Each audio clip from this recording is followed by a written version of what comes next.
¿Qué tal, amigos? Hoy en Pancho en Acción tenemos un invitado de lujo, un experto en educación, Carlos Levano, que es, por cierto, además secretario nacional de Asuntos Electorales de Perú Acción. Y vamos a dialogar sobre un tema fundamental, la educación en el Perú. ¿Cómo la ves, mi querido Carlos? Buenas noches, doctor Francisco. Bueno, bastante satisfecho y contento de estar aquí con usted, compartiendo este espacio y hablando de un tema sumamente importante que hoy por hoy es muy relegado por quienes deben asumir justamente un compromiso con él, que es la educación. Se habla de un déficit de 100.000 millones de soles en la infraestructura educacional del Perú. Estamos hablando de un déficit, supongo yo, solamente del sector estatal, o esto comprende en total al sector privado y al sector estatal. Este déficit tiene que ver con las escuelas públicas a nivel nacional. Sí, exactamente se habla en un primer momento de 100.000 millones de soles que se requieren para construir nuevas escuelas y refaccionar las que necesitan justamente un mantenimiento y esta refacción, como indico. Pero esa cifra ya al parecer ha sobrepasado. La Defensoría del Pueblo en un informe del año pasado habla de 160.000 millones de soles que se requieren para estos fines. Ahora bien, ¿qué es lo que esto significa en términos de la infraestructura escolar? Yo lo que manejo es otra cifra, que era algo así como que el 50% de las escuelas estatales del Perú carecen de agua y desagüe fundamentalmente en las zonas rurales. Claro, todo ello implica el acondicionamiento y la construcción de nuevas escuelas, en caso se requiera, que cuenten justamente con todos los servicios básicos que puedan servir para la prestación de un servicio adecuado, un servicio educativo adecuado. Sí, efectivamente, involucra todos estos aspectos como le indico, los servicios básicos, ¿no? Y entonces, si tenemos un porcentaje tan elevado de tan pésima infraestructura, ¿cuántos niños están afectados por esta deficiencia estructural de la educación estatal en el Perú? Mire, hay alrededor de 60.000 colegios, perdón, el 60% de colegios que requieren refacciones y serias por los serios daños de esa infraestructura. Pero ¿cuántos niños están afectados? En realidad, en el sistema, en las matrículas del año 2024 son alrededor de 9.300.000 niños que están en el sistema educativo público. Y lo que se está haciendo ahora, lo que está haciendo el Estado ahora es construir 75 colegios bicentenarios. ¿Qué significa lo de bicentenario? Los bicentenarios son colegios representativos y emblemáticos de determinadas capitales de provincia o zonas de algunas regiones. Esto implica, como hace poco se ha inaugurado uno en San Juan de Miraflores, en el Colegio Javier Herau, una inversión de 86.000 millones de soles, y que no necesariamente representa un esfuerzo que satisfaga la demanda que hay de nueva infraestructura o infraestructura acondicionada. Ahora, Carlos, el tema es el siguiente.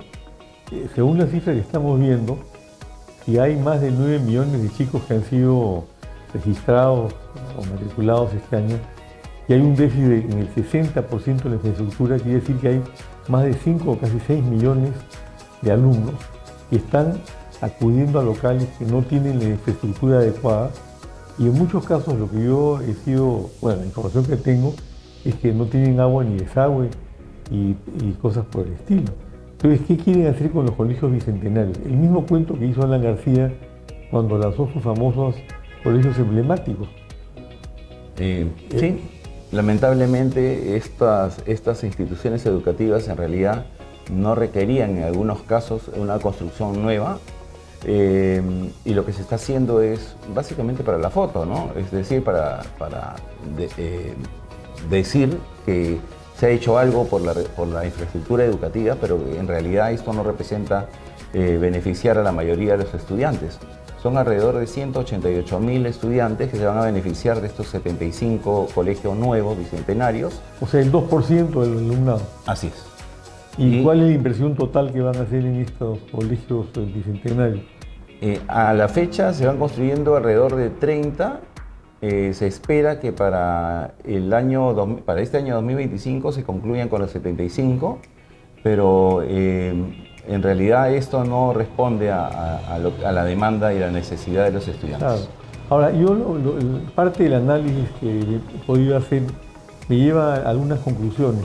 ¿Por qué García hizo los colegios emblemáticos y ahora pues este gobierno realmente lamentable de Dina Boluarte está en los bicentenarios, que viene a decir que es una repetición de lo anterior, ¿no es cierto?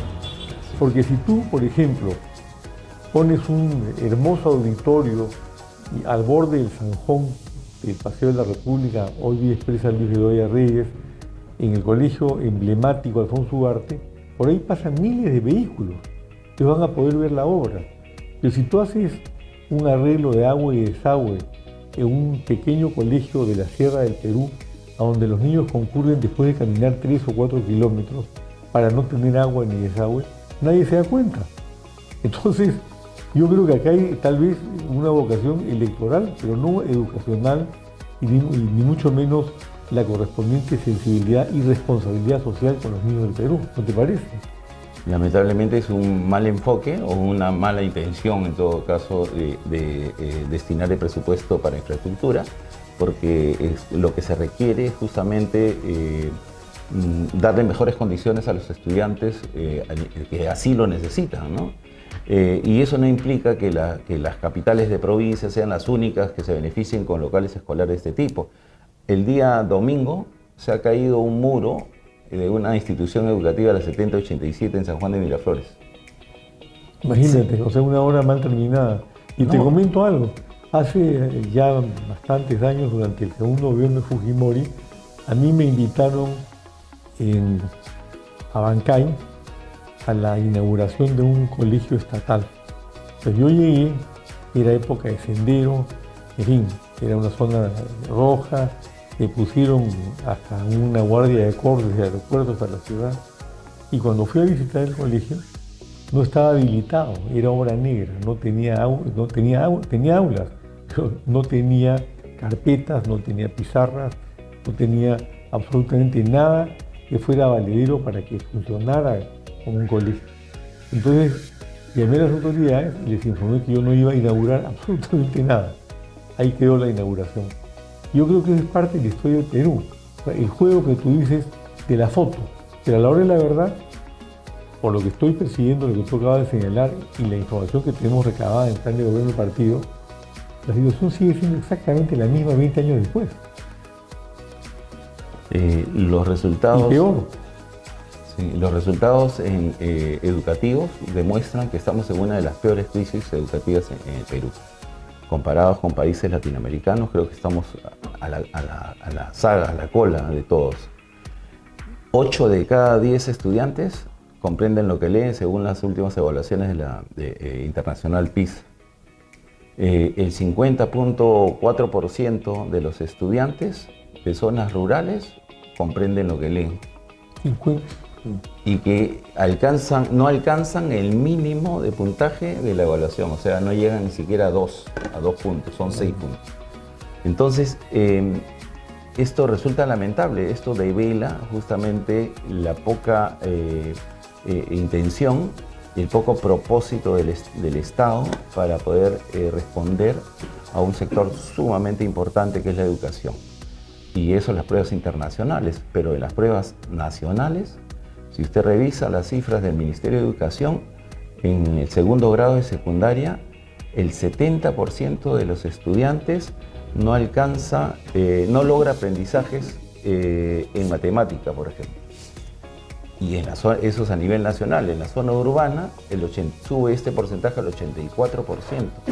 Es decir, que las pruebas miden el nivel previo al inicio, proceso y satisfactorio o logrado. O sea, los estudiantes se ubican, el 84% de estudiantes de las zonas rurales se ubican en este nivel de previo al inicio, y al inicio. O sea, ¿eso qué significa? Que no han logrado los aprendizajes. Así estamos en el Perú. Ahora, aquí hay varias cosas que considerar. Una de ellas, la primera de ellas que me gustaría compartir, refería a la anemia. En el Perú hoy día el 43% de los niños de 12 a 36 meses padece de anemia. En lugares insólitos para que esto ocurra, como Puno, que es el primer productor de mejor alimento del mundo, que es la quinoa, el porcentaje se eleva al 69%. La anemia afecta de por vida la capacidad cognitiva de los niños. Y en un reciente estudio que he estado leyendo, el Perú tiene un IQ, o sea, un grado de inteligencia promedio del 81.4, uno de los más bajos del mundo. Y eso, en mi opinión, es ¿por qué? Por la anemia. Porque la anemia es la madre de toda esta situación. Entonces, si combinamos este problema, el de la anemia, que disminuye la capacidad cognitiva de los niños y que es irreversible, porque no se revierte, porque luego se les alimente bien después de ese periodo inicial que es crucial, y esto le sumamos, ahí viene su diagnóstico. Frente a una situación como esta, ¿qué pasa con los profesores, con los maestros que enseñan en las escuelas del Estado? ¿Por qué hay un tan bajo nivel educativo? Yo recuerdo que un examen que creo que se hizo en un gobierno de García Pérez, se lo jalaron casi a todos. ¿Cómo ha quedado eso? Mire, lo que usted dice es bien cierto. La anemia repercute en el rendimiento académico de los estudiantes y esto lo estamos viendo con los resultados educativos.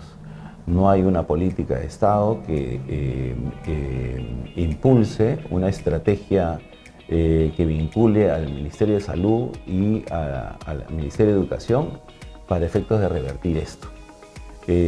Los profesores se encuentran en las aulas con estudiantes con diferentes dificultades para el aprendizaje, pero en realidad no se sabe. Una política seria debería justamente elaborar un diagnóstico primero de los estudiantes para saber qué cosa es lo que requieren, cuáles son sus necesidades de aprendizaje, y los profesores actuar en base a ese contexto, a esa realidad. Y ahí viene, Carlos, el otro tema, Caliwarma, que es un escándalo permanente.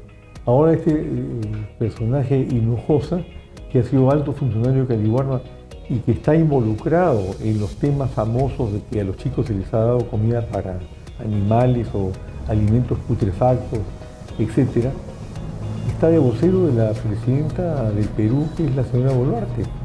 Y dentro de ese contexto, yo acabo de estar en un colegio en el Callao, donde calculamos el costo de la ración que se les está dando, no pasaba de 80 a 90 centavos por niño, y tienen asignados 2 soles por niño, que también es un absurdo.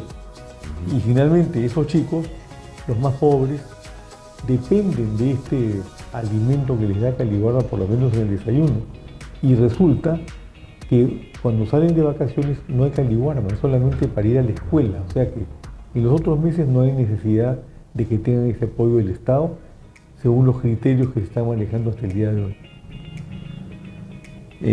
Eso suma, o sea, la corrupción suma a esta mala proyección del Estado o las inexistentes políticas del Estado para jugar en contra de buenos resultados. La corrupción en el caso de Caliwarma es evidente y eso repercute en sumo grado a los efectos que tiene este programa, que también, déjeme decirle, tiene un mal diseño, ¿no? Porque en determinadas zonas, de acuerdo a las características del programa, se entregan paquetes de víveres a los estudiantes, o sea, a los padres de familia de los estudiantes del nivel primaria, y estos son consumidos en sus casas. Pero ¿quién garantiza que ese paquete que está diseñado o está pensado para combatir la anemia o mejorar la calidad alimenticia del estudiante sea consumido por el estudiante y no por toda la familia? Claro, dados los índices de pobreza, pues las familias también necesitan compartir estos alimentos, pero se desdibuja la intención y el propósito del programa. Y esto es algo que ocurre a diario. Entonces, se está contribuyendo de verdad desde este programa a mejorar las condiciones de los estudiantes, a mejorar su alimentación para que tengan mejor disposición para el aprendizaje? Yo creo que no. Claro, es un programa fallido, como muchos otros programas del Estado peruano que han tenido seguramente una buena intención al comienzo y luego se han convertido en antros de corrupción, como tú lo acabas de señalar. El otro día salió en un programa dominical un informe sobre el tema de Caliwarma y cómo los informes que habían salido negativos respecto a la idoneidad de los alimentos que se les estaba sirviendo a los chicos en Puno, concretamente era pollo enlatado, fueron completamente distorsionados atribuyéndole al agua, que es lo que había generado que los 28 chicos o algo así terminaran en el hospital.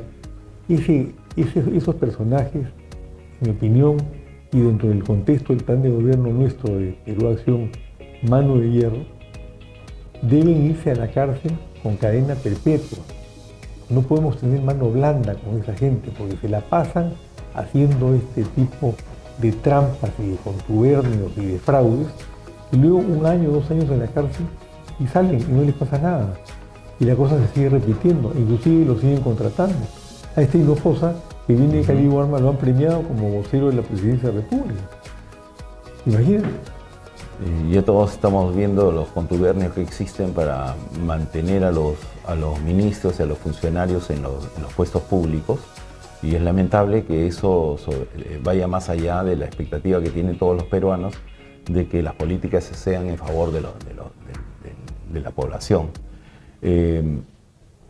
Creo que debemos resignarnos, ojalá que no, a que termine este periodo de gobierno y empecemos con esperanzas que la población sepa elegir.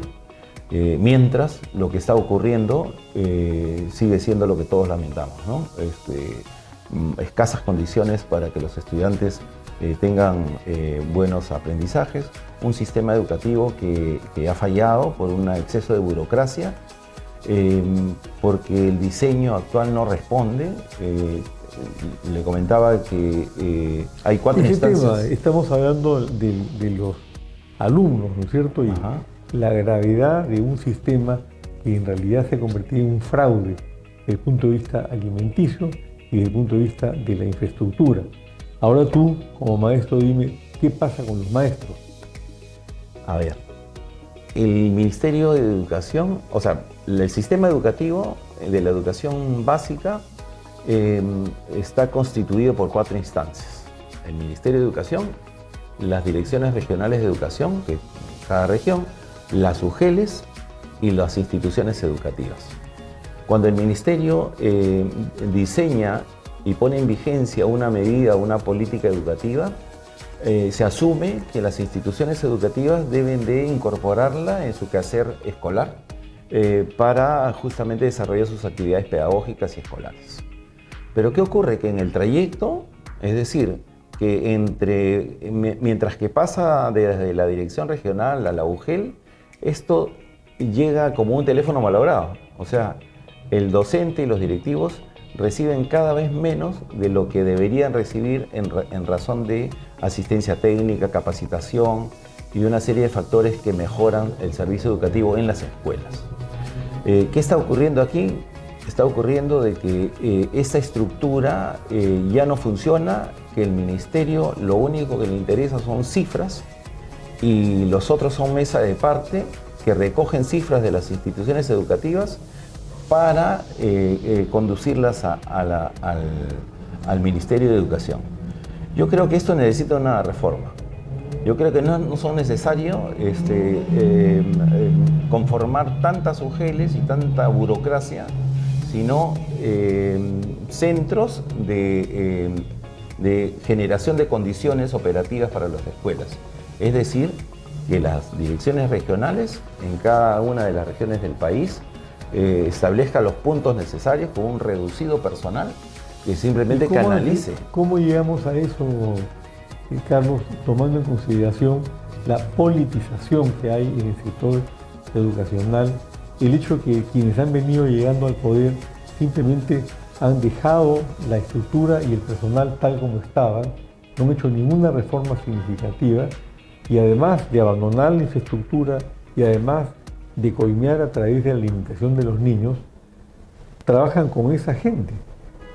¿Cuántos maestros trabajan para el Estado del Perú? Son alrededor de 530.000 docentes en la educación básica, cerca de 590.000 en todas las modalidades que existen. Y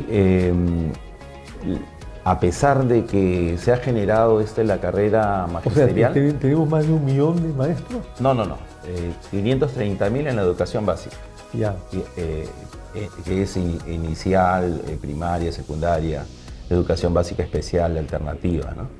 Ya. Educación básica 530.000, pero en total hay 590.000 maestros aproximadamente. Según y de esos 590.000, ¿tú podrías dar un porcentaje de cuántos crees tú que son maestros y no simplemente profesores? ¿Que están realmente capacitados para educar en el Perú? Lo que ocurre es que el Ministerio tiene la función de capacitar en servicio, o sea, la formación en servicio. ¿Esto qué significa? Que de manera permanente los docentes deben de recibir capacitación del Ministerio. Incluso hay una dirección de este servicio en el Ministerio. O sea, que ¿Y ahí existe esa capacitación? Es sumamente escasa, sumamente restringida para quienes puedan alcanzar una vacante, y todo es mayormente virtual. Es decir, no hay una debida asistencia al maestro. Le pongo un ejemplo. El currículum nacional fue aprobado en el 2016, ¿ya? Que trajo toda una serie de cambios en la manera cómo conducir el proceso educativo y qué cosa enseñar a los estudiantes y cómo enseñar.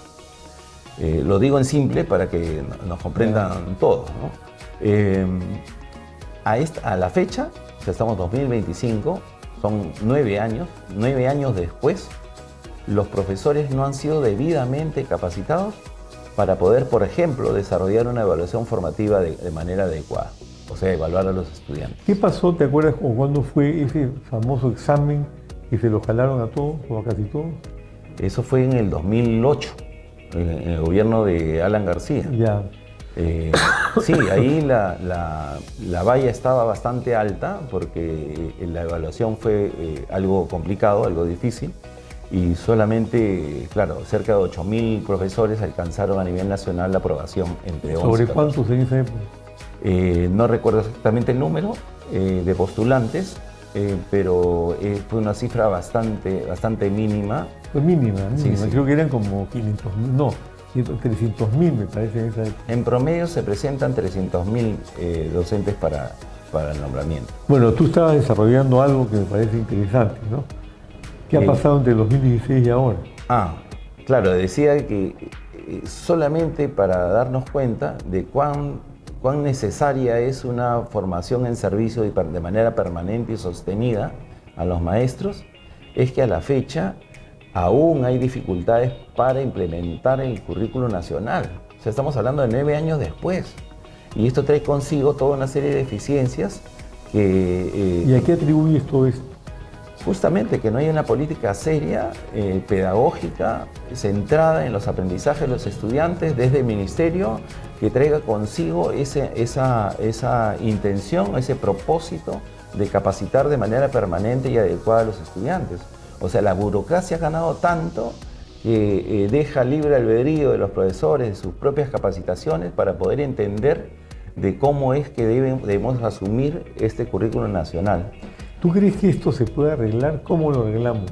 Nosotros estamos desarrollando un buen plan de gobierno, mano de hierro, y yo, cuando nos propusieron poner, ¿te acuerdas?, mano de hierro solamente dentro del plan de gobierno al de seguridad ciudadana, propuse que el plan se llame mano de hierro, porque necesitamos mano de hierro. ¿Qué nos propones tú dentro del contexto de nuestro plan de gobierno para aplicar mano de hierro en el sector de educación y enderezar la educación en el Perú? Primero, el tema de la corrupción es un tema primordial. O sea, hay que quitar a las personas que se vienen beneficiando con estas consultorías, ¿no es cierto?, que son el pan de cada día para ciertas ONGs u organizaciones que están plenamente identificadas. Y el Consejo Nacional de Educación es una figura decorativa en el sistema educativo peruano, porque lo último que ha hecho es patear los objetivos de 2021 a 2036 con un nuevo proyecto educativo nacional. Entonces, ante el fracaso de lo no cumplido a las expectativas del 2021, ahora extiende justamente los objetivos al 2036 sin ningún logro, sin ningún beneficio para los estudiantes. ¿Qué objetivos se han incumplido? Educación de calidad, ¿no es cierto? Infraestructura adecuada, las condiciones, todo lo que ahora estamos hablando y lo que se observa como deficiencia fueron objetivos diseñados para el 2021 y que ahora, lamentablemente... ¿Y se diseñaron estos objetivos en qué fecha? ¿En qué año? O sea, ¿cuántos años tenían que correr para que en 2021 se hubieran cumplido los objetivos? Todos estos proyectos tienen unos 10 años previos para poder hacer y no han hecho nada. El análisis que tuvieron en el Consejo Nacional apuntaba a que la huelga del 2017 impidió que se lograran determinados avances. Bueno, eso claro, cae por su propio peso como un análisis pues acomodado a las circunstancias, ¿no? Pero yendo al punto, considero que lo que se tiene que hacer es una gran reforma, desburocratizar al Ministerio de Educación, hacerlo más ágil en función a la toma de decisiones y a los procesos mismos que favorecen el funcionamiento de las instituciones educativas, las escuelas, que es el corazón, que es el centro del sistema educativo. Carlos, ¿cuántos personajes similares a Pedro Castillo habrá entre los maestros del Perú? Porque parte del tema de Castillo es que es un sujeto absolutamente ignorante. ¿Qué nivel de preparación tenemos entre los maestros que pueda haber un maestro con las características de Pedro Castillo? Bueno, sí, es lamentable que tengamos pues profesores que respondan a las expectativas que tiene la población de esta manera, ¿no? O sea, un escaso conocimiento y dominio de la actividad pedagógica. Está muy diplomático hoy día. Sí, bueno, en realidad son personajes que avergüenzan el magisterio, porque no todos los profesores y la gran mayoría son profesores dedicados y profesores acuciosos por su trabajo, pero lamentablemente existen profesores como los que acabas de señalar, Pedro Castillo, que evidencia pues un total abandono del interés y la abnegación por la profesión. Y bueno, sí. Y la ausencia de voluntad de capacitarse, ¿no? Exactamente, ¿no? Porque recordemos que ellos se negaban justamente a las evaluaciones. Ellos estaban en contra de las evaluaciones y ya sabemos por qué. Claro, ya sabemos por qué. Porque eran ignorantes y pretendían seguirlo siendo.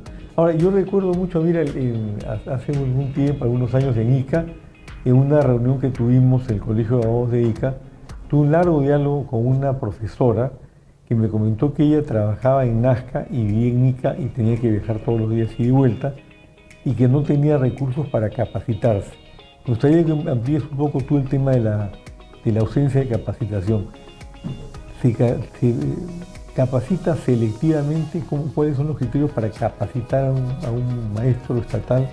Cuando a todos se les debería capacitar todos los años para que no se queden colgados en conocimientos que de repente se van poco a poco tornando obsoletos.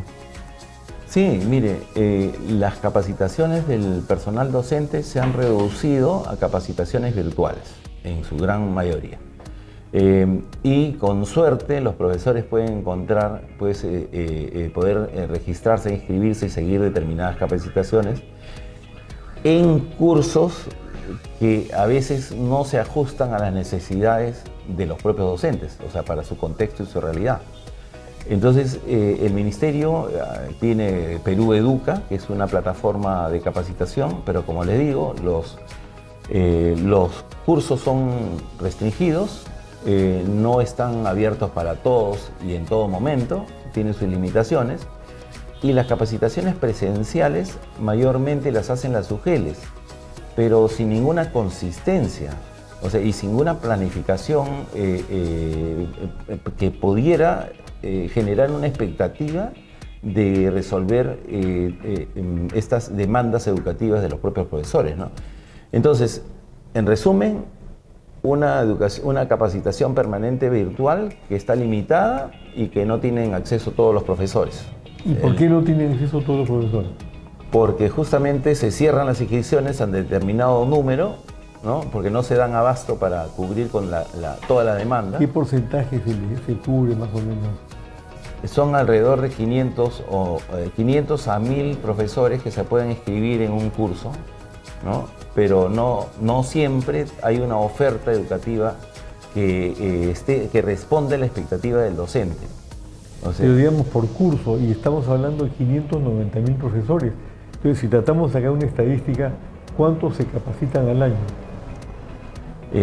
Bueno, yo creo que la respuesta es evidente, ¿no? Es un escaso número de profesores que se capacita, pero lo que también hay que observar es que estos cursos no responden a la demanda educativa. Por ejemplo, no es lo mismo, la necesidad de capacitación de un profesor no es la misma que de un profesor del Callao, por ejemplo, o un profesor de Cajamarca o Amazonas.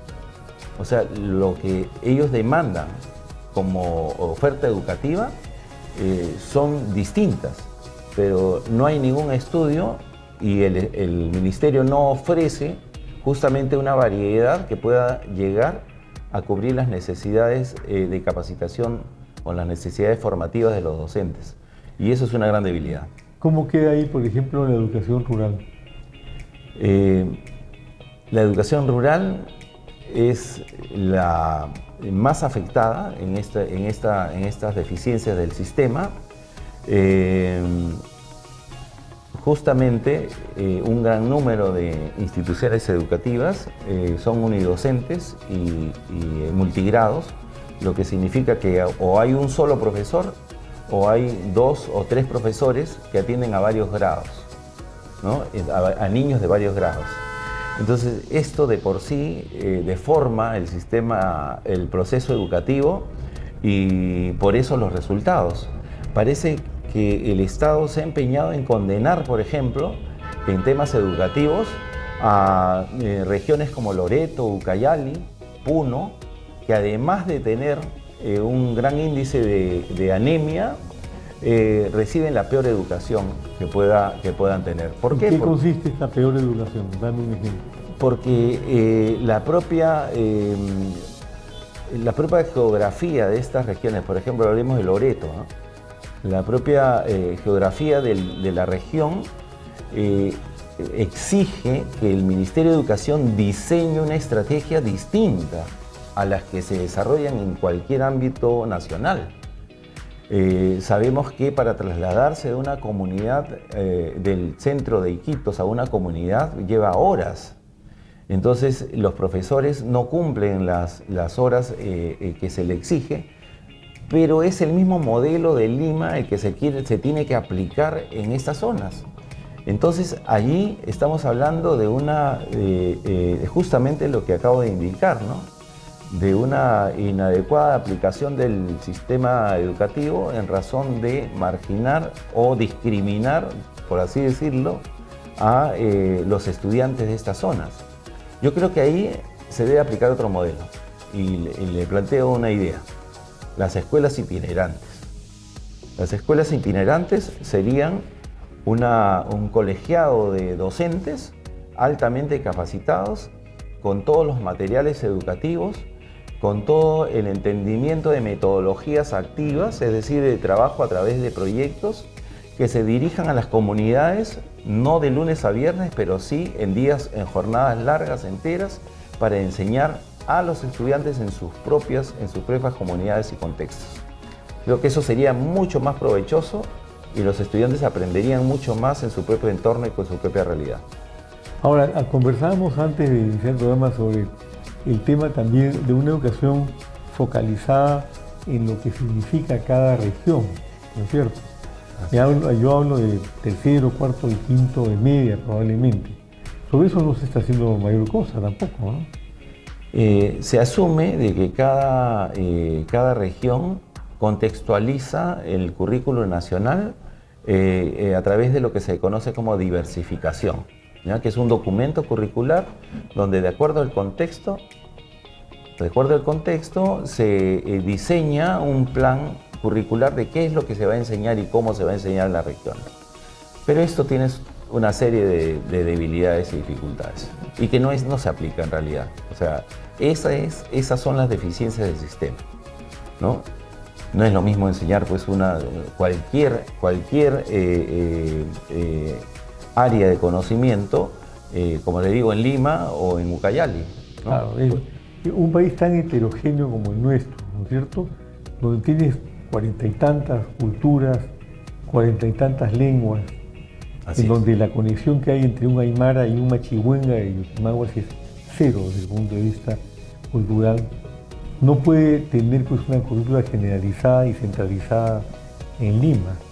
En eso tú tienes toda la razón. Y a eso no hemos llegado.